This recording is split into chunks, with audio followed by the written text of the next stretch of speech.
नमस्कार, स्वागत है आप सबका दिन भर की तमाम बड़ी और अहम खबरों के साथ। मैं हूं कवींद्र। शुरुआत हेडलाइन से।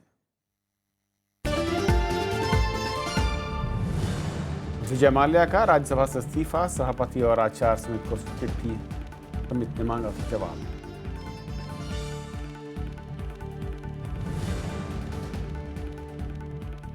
गुजरात के केजी बेसिन मामले में संसद में अवरोध, कांग्रेस ने प्रधानमंत्री नरेंद्र मोदी से मांगा जवाब।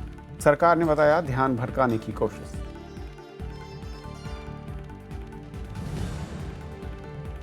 टीएमसी नेता सुखेंदु शेखर रॉय दिन भर के लिए सदन से बाहर। अगस्ता वेस्टलैंड मामला उठाने पर कार्रवाई, सीबीआई ने की पूर्व वायुसेना प्रमुख एसपी त्यागी से पूछताछ। उत्तराखंड से कश्मीर तक जंगलों में आग, गृहमंत्री ने कहा हालात काबू में। सरकार ने संसद में दिया हर संभव मदद का भरोसा।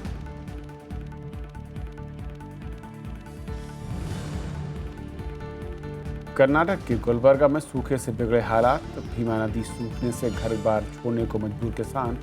बुंदेलखंड के छतरपुर में भी पानी की भारी किल्लत।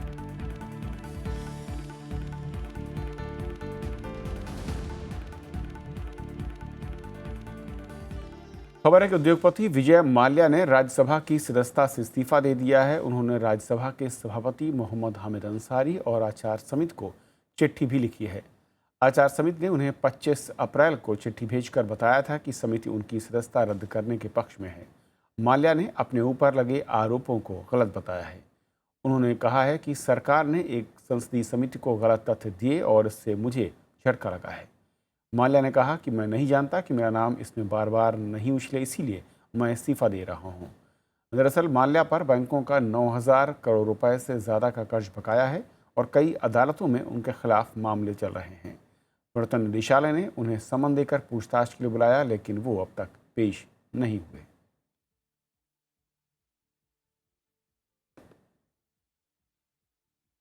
और बात जंगलों में लगी आग की।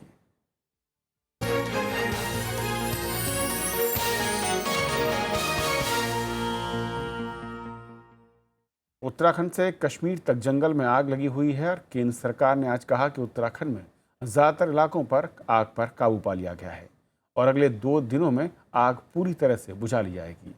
केंद्र ने एक्सपर्ट्स की एक टीम उत्तराखंड भेजी है। नैनीताल हाईकोर्ट ने भी इस मामले में राज्य से जवाब मांगा है।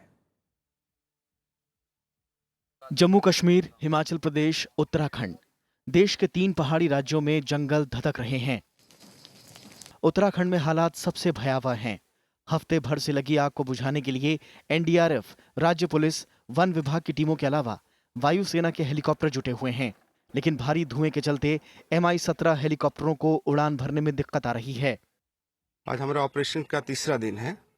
कल हमने कुछ ऑपरेशंस किए थे और उसमें कई जगह सक्सेसफुल हुए भी हैं और आज मौसम थोड़ा सा कल की तरह फिर आज मौसम थोड़ा सा खराब लग रहा है एंड हम वेट करें, जैसे मौसम खुल जाएगा वहाँ पर ऑपरेशन चालू कर देंगे। राज्य में अभी भी 2000 हेक्टेयर से ज्यादा का जंगल आग की भेंट चढ़ चुका है। इसमें गढ़वाल मंडल का 1000 हेक्टेयर और कुमाऊं मंडल में 600 हेक्टेयर इलाका शामिल है। केंद्र सरकार का दावा है कि करीब 70% इलाके में आग पर काबू पा लिया गया है। उत्तराखंड में जो जहां जहां आग लगी थी जंगलों में, उन पर काबू पाया गया है। जहां 1200 से अधिक जगह आग लगी थी, आज 60 से भी कम जगह वो आग है जिसको आज बुझाया जाएगा। लोकसभा में सोमवार को कई सांसदों ने उत्तराखंड के जंगलों और नेशनल पार्क में आग लगने पर चिंता जताई। गृह मंत्री राजनाथ सिंह ने कहा कि आग बुझाने के लिए सरकार हर संभव मदद दे रही है। इस समय स्थिति पूरी तरह से नियंत्रण में है। तुरंत ही जानकारी प्राप्त होने के बाद यहां से 3 एनडीआरएफ की टीम वहां पर उत्तराखंड के लिए भेजी गई और साथ ही साथ एयरफोर्स MI-17 ये हेलीकॉप्टर 3 वहां पर भेजे गए हैं, जो कि आग बुझाने का काम इस समय उनके द्वारा किया जा रहा है और कुछ वहां पर एक्सपर्ट्स टीम भी भेजी गई है। हालांकि आग लगने की वजहों का पता नहीं चल पाया है, लेकिन शक के आधार पर अब तक 4 लोगों को गिरफ्तार किया गया है। लग रही है या लोग लगा रहे हैं आग, तो उस चीज़ को रोकने के लिए हम फॉरेस्ट एक्ट में जो प्रोविजंस हैं सेक्शन 26 है, उसमें पनिशेबल ऑफेंस है ये, तो उसके अंदर गिरफ्तारियां हम करवा रहे हैं। इससे पहले उत्तराखंड में 2012 में आग की घटनाओं में 2000 हेक्टेयर से ज्यादा इलाके में भारी नुकसान हुआ था। उधर जम्मू कश्मीर और हिमाचल प्रदेश के कई इलाकों में जंगलों में आग लगी है। हर साल पहाड़ी राज्यों में आग से बड़ी संख्या में वन संपदा खाक हो जाती है, साथ ही जानो माल का नुकसान भी होता है। Bureau report, Rajya Sabha TV. इस पर और बातचीत करने के लिए हमारे साथ नवीन कुमार भटनागर हैं, पूर्व डीआईजी हैं एनडीआरएफ से। नवीन जी, स्वागत है आपका जी। जिस तरीके से उत्तराखंड से लेकर हिमाचल और जम्मू कश्मीर तक खबरें आ रही हैं और जो इंतजाम इस वक्त चल रहे हैं, सहायता ली जा रही है, एनडीआरएफ की टीमें लगी हुई हैं, सेना की टीमें लगी हुई हैं, क्या आपको लगता है कि जो मैनेजमेंट सिस्टम है माइक्रो लेवल पर और मैक्रो लेवल पर, वहाँ पर कहीं कोई चूक रही जिसके चलते इतनी देरी हुई है, कोई और वजह आपको लगता है? बिल्कुल आपने ठीक बोला है, ये चूक रही है। क्योंकि जब आपको पता है हर साल अप्रैल से लेके और जुलाई तक इनके बीच में आग लगती है, ये कोई नई बात नहीं है। और इसके कई कारण हैं। एक तो जंगल सूख जाते हैं और बहुत जल्दी वो सेंसिटिव वहाँ के पेड़ पौधे इस टाइप के हैं, सूखने के बाद जल्दी आग पकड़ते हैं। शॉर्ट सर्किट है, वायरिंग जा रहा है, टूरिस्ट आते हैं वो बीड़ी वगैरह पी के फेंक देते हैं। लोकल गांव वाले सबसे बड़े इसके प्रॉब्लम क्रिएटर हैं। वो अपनी खेती, पहाड़ी खेती बड़ी डिफ़िकल्ट होती है। जब वो अपनी खेती काट लेते हैं तो नीचे ठूंठ बचते हैं, उनको वो लोग जला देते हैं कि बाद में वो खाद में कन्वर्ट हो जाता है। अगर वो ठूंठ को निकालेंगे तो उसमें कॉस्ट उनकी बहुत बढ़ जाती है। इतनी मैन पावर भी नहीं होती, वो बहुत महंगा पड़ता है वो, इसलिए वो जला देते हैं। लेकिन उसके साथ साथ फिर उसको बाद में आगे ना बढ़े बुझा भी देते हैं। लेकिन अभी वहाँ उनमें ट्रेनिंग की, लोगों को जागरूकता पैदा करने की बहुत आवश्यकता है। ये बात गवर्नमेंट भी जानती है, सबको पता है, लेकिन उन लोगों ने इतना केयर नहीं करा। जब आपको पता है आग लग रही है, इस मौसम में लगती है, इसमें फसल कटती है, क्यों डिस्ट्रिक्ट एडमिनिस्ट्रेशन फेल हुआ? क्यों नहीं टाइमली उन्होंने उनको इक्विपमेंट सप्लाई किए? फायर के इक्विपमेंट देने चाहिए थे, ट्रेनिंग देनी चाहिए थी, लोगों को वहाँ पर पहले टीमें बना कर तैयार करनी थी। अभी आप भाग रहे हैं। आग के अंदर क्या होता है, जब एक बार फ्लेयर अप हो जाती है तो वो बढ़ती जाती है एकदम तेजी से, तो उसको फिर कंट्रोल करना मुश्किल होता है। अब आप हेलीकॉप्टर से पानी डाल रहे हैं वो पानी एक पर्टिकुलर जगह में जाता है, लेकिन आग का एक फॉर्मूला होता है कि जब उसका एक चेन होती है, अगर आपने चेन छोड़ दी, ऊपर से पानी से कूलिंग इफेक्ट हो गया, आपने उसको सप्रेस कर दिया, लेकिन वो चेन नहीं उसकी टूटी, वो फिर दोबारा फ्लेयर अप हो जाएगी। तो हेलीकॉप्टर से आपको थोड़ी राहत मिल सकती है, ज़्यादा नहीं। ज़्यादा राहत तो जो नीचे टीमें जा रही हैं वो उसको बुझाती हुई आ रही है। जिस तरीके से वहाँ तस्वीरें आई हैं और जो जानकारी मिल रही है, धुआं इतना ज़्यादा हो चुका है कि अंदर घुस पाना तक मुश्किल हो रहा है टीमों के लिए। जैसे कि खुद वहाँ पर जो लोग मौजूद थे, अधिकारी मौजूद थे, बता रहे हैं एनडीआरएफ। ऐसे में कैसे फिर क्या तरीका क्या है वहाँ? उसके लिए हमारे पास गैस मास्क वगैरह हैं, ऑक्सीजन के BA सेट्स हैं, गैस मास्क हैं। इसके अलावा हमारे पास वहाँ एस्बेस्टस सेट्स हैं। इसके अलावा हमारे पास इक्विपमेंट्स हैं जिनकी मदद से हम वहाँ पेनिट्रेट करके और आग का जो बेस है वहाँ पर हम 0 पॉइंट पे जाके उसको बुझा सकते हैं, और बुझा रहे हैं। वही एक हमारा तरीका है। वो कर रहे हैं। फिर पानी का भी कूलिंग इफेक्ट तो है ही, ऊपर से डाल रहे हैं, लेकिन हेलीकॉप्टर का अपना वाइब्रेशन होता है, एयर का प्रेशर होता है जो नीचे की तरफ हवा फेंकता है हेलीकॉप्टर, तो उससे जो है हवा की मदद से और आग बढ़ने का चांस होता है। तो ये सब की बजाय हम कहते हैं पहले से ही क्यों नहीं प्रिवेंटिव मेजर लिया जा रहा है? क्यों डिस्ट्रिक्ट एडमिनिस्ट्रेशन फेल हुआ? क्यों नहीं उसको इनिशियल स्टेज पे कवर किया? मैं कहता हूँ आप गांव में दिखाइए कितने सेंटर्स हैं फायर बुझाने के, कितने इक्विपमेंट आपने सप्लाई दिए। अगर वहाँ पर वो इक्विपमेंट होते, फायर के छोटे एक्सटिंग्विशर्स दिए होते, लोगों को ट्रेनिंग दी होती, तो मैं समझता हूँ इतनी बड़ी आग नहीं। और शुरुआती तौर पर जंगलों में किस तरीके से जो डिपार्टमेंट हैं, क्या सिस्टम है जो कि इसके लिए जिम्मेदार होता है, या फिर आग बुझाने की जो पहली जिम्मेदारी मैं कहूँ उस लेवल पर होती है? सबसे पहली जिम्मेदारी होती है आपका जो फॉरेस्ट डिपार्टमेंट की। फॉरेस्ट डिपार्टमेंट जगह जगह पिकेट्स हैं और उनका मेन रोल होता है। और उसके बाद गांव का जो सरपंच होते हैं या गांव के जो आपके मुखिया होते हैं, लोग होते हैं, वो सेकेंडरी लाइन के होते हैं। थर्ड जो होता है स्टेट पुलिस होती है, जो उनके होमगार्ड्स है, जो उनका पुलिस डिपार्टमेंट है, स्टेट डिजास्टर फोर्स है। यहाँ से जो सेंटर से एनडीआरएफ चली जाएगी, लेकिन उसमें जाने में टाइम लगता है, वो अपना कवर अप करते हैं, लेकिन उससे पहले जो आग को कंट्रोल, आग एक ऐसी चीज़ है इसको आप ज़्यादा टाइम नहीं दे सकते। अगर शुरू में कंट्रोल कर लिया तो आपने विजय प्राप्त कर ली। आप अगर ढीले पड़ गए या आपने थोड़ा भी आग को टाइम दे दिया, फिर वो आउट कंट्रोल होती है।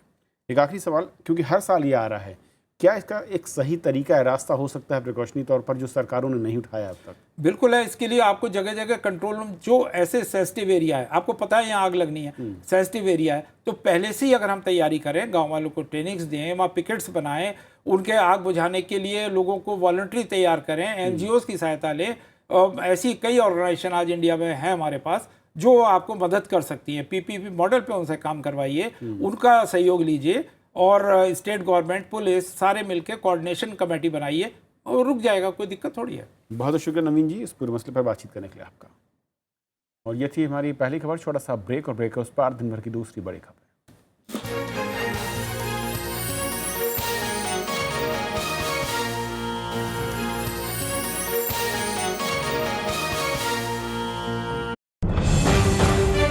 पांच राज्यों में चुनाव का आगाज, सरकार के काम पर मतदाता की आवाज, राज्यसभा टीवी पर लगातार पल पल की खबर, हर खबर का असर, भरोसेमंद चेहरे, शानदार विश्लेषण। देखिए लोकतंत्र 2016 सोमवार से शुक्रवार शाम 7:30 पर सिर्फ राज्यसभा टीवी पर। गुजरात केजी बेसिन मामला, सीएजी रिपोर्ट में गड़बड़ियों का जिक्र, विपक्ष ने की चर्चा की मांग, राज्यसभा की कार्यवाही में अवरोध।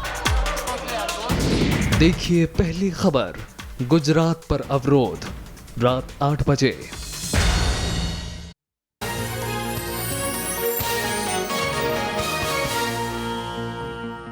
राज्यसभा में आज गुजरात की केजी बेसिन गैस परियोजना का मसला उठा। कांग्रेस ने सीएजी रिपोर्ट के आधार पर प्रधानमंत्री नरेंद्र मोदी से जवाब मांगा। सरकार ने इसे अगस्ता वेस्टलैंड मामले पर ध्यान भटकाने की कोशिश बताया और इस वजह से दोपहर 3 बजे से कार्यवाही बार बार स्थगित करनी पड़ी। राज्यसभा में शून्यकाल के दौरान कांग्रेस ने केजी बेसिन से गैस खनन का मामला जोर शोर से उठाया। नेता विपक्ष गुलाम नबी आजाद ने गुजरात स्टेट पेट्रोलियम कॉरपोरेशन की ओर से किए गए नुकसान पर सवाल उठाया और कहा कि इससे राज्य को नुकसान हुआ। उन्होंने तेल और गैस खनन को राष्ट्रीय महत्व का विषय बताया। केजी बेसिन जो है ये इंटर स्टेट मैटर है। इन तमाम चीजों को देखते हुए इसको एक स्टेट सब्जेक्ट न मांगकर इसको एक नेशनल सब्जेक्ट मांग के इस पे यहाँ सदन में चर्चा होनी चाहिए। ये मेरी पार्टी की और विपक्ष की ये मांग है। नेता सदन अरुण जेटली ने इसका विरोध किया। उन्होंने कहा कि राज्यों की सीएजी रिपोर्ट पर विधानसभा की लोक लेखा समिति विचार करती है, इसलिए यहाँ चर्चा नहीं हो सकती। अगर आपने ये परंपरा डाल दी तो जो यहाँ पे रिपोर्ट्स आया करेंगी और यहाँ की पीएसी के सामने होंगी, वो फिर राज्यों की विधानसभाओं में उस पर चर्चा होगी। कम से कम इस देश का जो संघीय ढांचा है उसको बरकरार रखिए।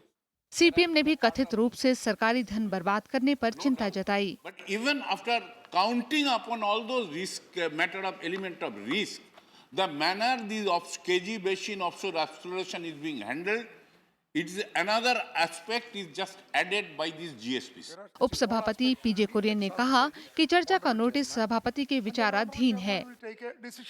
तमाम पहलुओं पर चर्चा हुई, संविधान के 151 आर्टिकल पे भी चर्चा हुई। उसके बाद ये तय हुआ कि ऑनरेबल चेयरमैन के ऊपर ये छोड़ दिया जाए, जो वो निर्णय करेंगे उस निर्णय से हम सब लोग बंधे हुए। गुजरात सरकार ने 2005 में केजी बेसिन से 20 ट्रिलियन क्यूबिक फुट गैस मिलने का दावा किया था, लेकिन निवेश के बाद वहां खनन योग्य गैस का महज 10वां हिस्सा मिला। इससे कंपनी पर 19,716 करोड़ रुपए से ज्यादा का कर्ज हो गया, जिस पर सीएजी ने सवाल उठाए हैं। कृति मिश्रा, राज्यसभा टीवी। टीएमसी नेता सुखेंदु शेखर राय को आज पूरे दिन के लिए राज्यसभा से बाहर कर दिया गया। उन्होंने नोटिस अस्वीकार होने के बावजूद अगस्ता वेस्टलैंड मसला उठाया। इसी मामले में आज सीबीआई ने पूर्व वायुसेना प्रमुख एसपी त्यागी से पूछताछ की। राज्यसभा में प्रश्नकाल शुरू होते ही टीएमसी सांसद सुखेंदु शेखर राय ने अगस्ता वेस्टलैंड का मामला उठाया। उन्होंने रक्षा मंत्री मनोहर पर्रिकर से तुरंत बयान देने की मांग की। सभापति मोहम्मद हामिद अंसारी ने उनसे प्रश्नकाल में बाधा नहीं डालने की अपील की। टीएमसी सांसद के अवरोध के बाद उन्हें दिन भर के लिए सदन से बाहर कर दिया गया। I ask Mr. Sukhendu Shekhar Rao, I invoke Rule 255. Could he please leave the chamber? Will you please leave the chamber? इसके विरोध में टीएमसी सांसदों ने वॉकआउट किया। दरअसल शून्यकाल में भी सुखेंदु शेखर राय ने सभी काम रोककर इस मुद्दे पर चर्चा की मांग की थी। उपसभापति पीजे कुरियन ने नियम का हवाला देते हुए उनका नोटिस खारिज कर दिया था। After that, coming to the well and shouting slogan is not justifiable, not acceptable. I already said, if notice is given, honorable chairman is considering it. VVIP helicopter सौदे पर बुधवार को रक्षा मंत्री बयान देंगे। इस बीच सीबीआई ने सोमवार को इस मामले में पूर्व वायुसेना प्रमुख एसपी त्यागी से पूछताछ की। इटली की मिलान कोर्ट ने बीते दिनों घूस देने वालों को सजा दी थी। कोर्ट के आदेश में कई जगह पर एसपी त्यागी का नाम है। शनिवार को पूर्व वायुसेना उप प्रमुख जेएस गुजराल से पूछताछ हुई थी। कृति मिश्रा, राज्यसभा टीवी। और अब बात मौसम और सूखे की।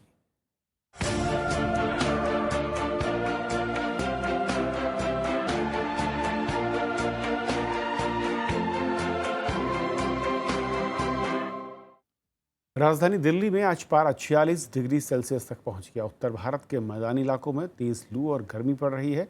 उधर पहाड़ी इलाकों में पारा बढ़ने से सैलानियों को भी परेशानियां हो रही हैं। तेलंगाना में गर्मी से अब तक 178 लोगों की मौत हो चुकी है। मैदानी इलाकों के बाद अब गर्मी का सितम पहाड़ी और हिल स्टेशनों पर दिखाई देने लगा है। हिमाचल प्रदेश के ऊना में तापमान 42 डिग्री सेल्सियस तक पहुंच गया है। शिमला समेत ज्यादातर इलाकों में तापमान सामान्य से 4 से 5 डिग्री सेल्सियस ज्यादा दर्ज किया गया है। गर्मी से राहत पाने शिमला पहुंचे सैलानी पारा चढ़ने से परेशान हैं। सुना था शिमला में ठंड होगा, पर उतना ठंड तो नहीं है, ज्यादा गर्मी है। देख रहे हैं, हम छाते पकड़ के घूम रहे हैं। मैदानी इलाकों में भीषण गर्मी और लू का कहर जारी है। उत्तर प्रदेश के कानपुर में लोग गर्मी से बेहाल हैं। दोपहर में लोगों का बाहर निकलना मुश्किल है। मजबूरी में बाहर निकलने वाले पूरा शरीर ढककर निकल रहे हैं और तपिश से बचने के लिए नींबू पानी, शिकंजी और शीतल पेय का सहारा ले रहे हैं। अरे गर्म के मारे बेहाल है। अगर सर पे गमछा ना बांधो तो चला नहीं जा रहा है, ये हाल है। सोमवार को राजस्थान का गंगानगर सबसे गर्म रहा। यहाँ का तापमान 46.3 डिग्री सेल्सियस दर्ज किया गया। वहीं राजधानी दिल्ली में भी तापमान 46 डिग्री सेल्सियस रहा। ओडिशा, तेलंगाना और पश्चिम बंगाल में पारा 40 डिग्री से ऊपर बना हुआ है। मौसम विभाग के मुताबिक लोगों को अगले 2 दिनों में गर्मी से थोड़ी राहत मिलेगी। Over Punjab, Haryana, Chandigarh, Delhi regions and due to under the influence of this precipitation temperature will fall gradually by 2 to 4 degree over this region. इस साल तेलंगाना में गर्मी के चलते 143 लोगों की मौत हो चुकी है। ओडिशा में 100 से ज्यादा लोग लू लगने से अपनी जान गंवा चुके हैं। भीषण सूखे की मार झेल रहे महाराष्ट्र और बुंदेलखंड में पानी की किल्लत और गर्मी से लोगों पर दोहरी मार पड़ी है। Bureau report, Rajya Sabha TV. Karnataka के गुलबर्गा में सूखे से हालात बदतर होते जा रहे हैं। लोग अब घर बार छोड़कर दूसरी जगहों का रुख कर रहे हैं। इलाके में ज़्यादातर जल स्रोतों के सूखने के चलते मुश्किलें बढ़ गई हैं। शहर की प्रमुख भीमा नदी पहले ही सूख चुकी है। कुओं में भी पानी तकरीबन सूख गया है और जो बचा है वो पीने लायक नहीं। नगर पालिका के टैंकर भगवान भरोसे हैं और झुलसा देने वाली इस गर्मी में लोगों को कई किलोमीटर तक चलना पड़ता है, तब जाकर उन्हें पानी नसीब होता है। लगातार दूसरे साल यहाँ पानी नहीं हुआ, यानी कि बारिश नहीं हुई, और ऐसे में खेतीबाड़ी पर जीवन यापन करने वाले लोगों की परिवार के लिए मुश्किलें बढ़ चुकी हैं। उधर बुंदेलखंड का छतरपुर जिला भारी जल संकट और सूखे की चपेट में है। सूखे से गांवों पर बहुत बुरा असर पड़ा। खेतीबाड़ी के चौपट होने से किसान बेहाल हैं और वहीं पीने के पानी ने मुश्किलें बढ़ा दी हैं। छतरपुर जिला मुख्यालय पर 40 वार्डों में टैंकरों से लोगों की प्यास बुझाई जा रही है।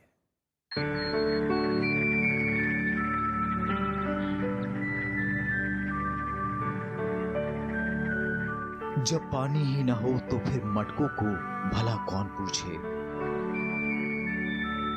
छतरपुर में एक तरफ मटके ग्राहकों की आस में हैं, वहीं लोग पानी की किल्लत के चलते गांव छोड़ने पर मजबूर हैं। जिले के कलेक्टर के घर के ठीक बगल में बना ये तालाब शहर का हाल बयां करने के लिए काफी है। कभी लबालब भरा रहने वाला तालाब आज पूरी तरह से सूख गया है। सूखे की मार से शहर के ज्यादातर तालाब या तो सूख गए हैं या फिर उनमें नाम मात्र ही पानी बचा है। छतरपुर कभी तालाबों के लिए मशहूर था, लेकिन पानी की कमी की वजह से खेती-बाड़ी चौपट हो गई है। लोग बूंद-बूंद पानी के लिए मजबूर हैं। विशेष संकट तो है ही है। गांव में तो बहुत बुरी पोजीशन है। गांव में तो ये पोजीशन है कि कई गांव में तो कुआं भी नहीं है और जेट भी सुखा गए हैं। प्रशासन टैंकरों के जरिए लोगों तक पानी तो पहुंचा रहा है, लेकिन वो भी नाकाफी है। लोगों का मानना है कि अगर वक्त रहते सरकार पानी के संग्रह का इंतजाम करती तो शायद इतने बुरे दिन न होते। सरकारी तौर पे इंतजाम नहीं किए गए।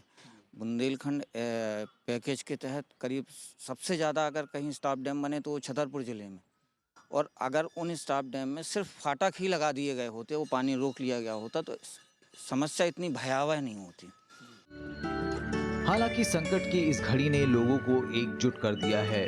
जिनके पास बोरवेल है वो आसपास के इलाकों में पानी बांट रहे हैं। जगह जगह प्याऊ भी लगा दिए गए हैं। अरविंद कुमार सिंह, राज्यसभा टीवी, छतरपुर।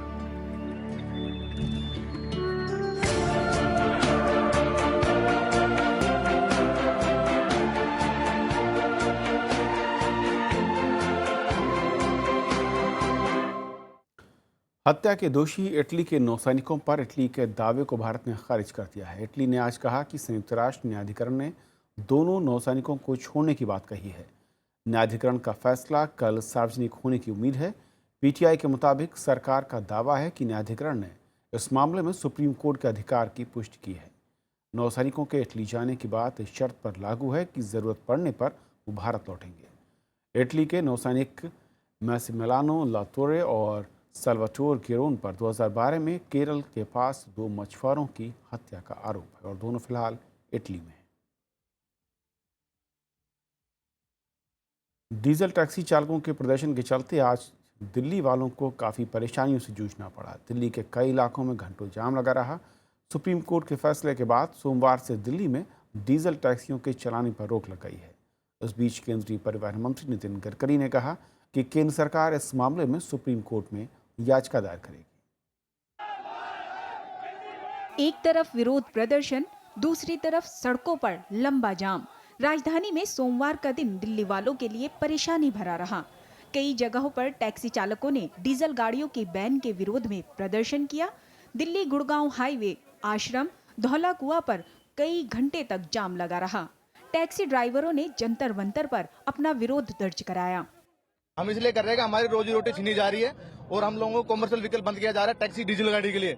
इसलिए हम कहना चाहते हैं कि अब 5 साल का उन्होंने टैक्स ले रखा है, हम 5 साल का टैक्स भर रखे हैं, पूरा पैसा हमने सरकार को दे रखा है, उसके बावजूद हमको सरकार पागल बना रही है। 40 लाख गाड़ी है, दिल्ली पुलिस की गाड़ियां हैं, क्या वो पोल्यूशन नहीं कर रही? सिर्फ हमारी 27,000 गाड़ियां वो एनडीएमसी के ट्रक है, एमसीडी के ट्रक है, वो उनको दिखाई नहीं दे रहे। क्या सिर्फ हमारे जो अपना सेटल करा हुआ बिजनेस है वो हमारे को तंग करने के लगे हुए? हम सुप्रीम कोर्ट के खिलाफ नहीं है, हम सब लेकर साथ चलने के लेकर तैयार है, पर सब प्राइवेट गाड़ियां भी बंद हो। जाम के चलते लोगों को ऑफिस पहुंचने में देरी हुई। वहीं टैक्सियों की कमी के चलते भी परेशानियों का सामना करना पड़ा। इनको जो है सीएनजी पर जो दिल्ली के अंदर टैक्सियां रजिस्टर्ड हैं उसमें वो कन्वर्ट करेंगे और इस सुविधा को भी दे पाएंगे और दिल्ली के प्रदूषण को भी बचा पाएंगे। दिल्ली में 27,000 डीजल टैक्सियां सोमवार से हट गई हैं। वायु प्रदूषण के मुद्दे पर सुप्रीम कोर्ट ने 1 मई से डीजल टैक्सियों पर रोक लगा दी है। हालांकि ऑल इंडिया परमिट वाली टैक्सियां इस आदेश के दायरे से बाहर हैं और 2000 सीसी से बड़े डीजल इंजन वाली गाड़ियों की बिक्री पर अभी भी रोक जारी है। इस मामले में अगली सुनवाई 9 मई को होगी। अनु दीवान, राज्यसभा टीवी। तो इस बुलेटिन में फिलहाल इतना ही। नमस्कार।